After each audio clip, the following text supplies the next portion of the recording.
বেলডাঙ্গার হাটে বকরি বিক্রি হয় জানবেন আপনারা, সেখানে সস্তায় কিছু বকরি পাওয়া যায় মাঝে মাঝে। জিজ্ঞেস করবেন, তারা বলবে এটা চাইনিজ বকরি। চাইনিজ বকরি কেন ভাই, সস্তায় কেন ভাই?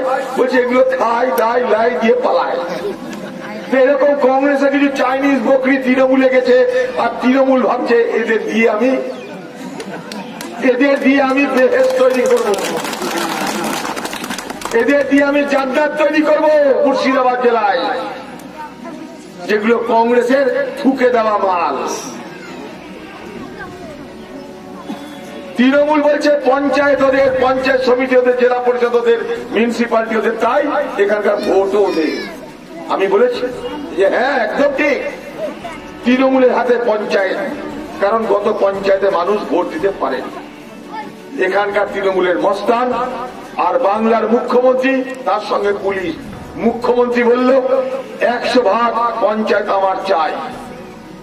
মুখ্যমন্ত্রী বলল যেখানে বিরোধী শূন্য পঞ্চায়েত 5 কোটি ইনাম। পুলিশ তারা দেখতে পারে দিদির স্বপ্ন যদি পূর্ণ হয় প্রমোশন হবে। মস্তান দেখলো দিদির কথা শুনলে 5 কোটি খাররা নোট পাওয়া যাবে। এবার কোথায় যাবি? পুলিশ মিলে ভোট হলো, ভোটে আমরা আপনাদের রক্ষা করতে পারিনি, কারণ পুলিশ সরাসরি ভোট করেছে।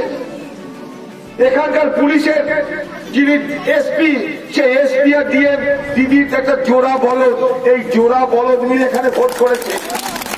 তাই মানুষ ভোট দিতে পারেনি, তাই পঞ্চায়েত ওদের দখলে।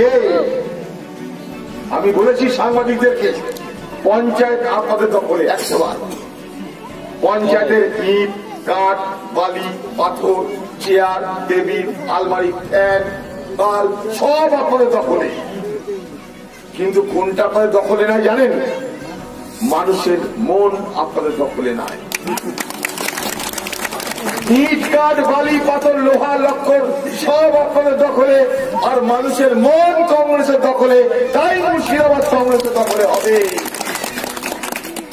তাই মুর্শিদাবাদ কংগ্রেসের দখলে হবে হবে হবে।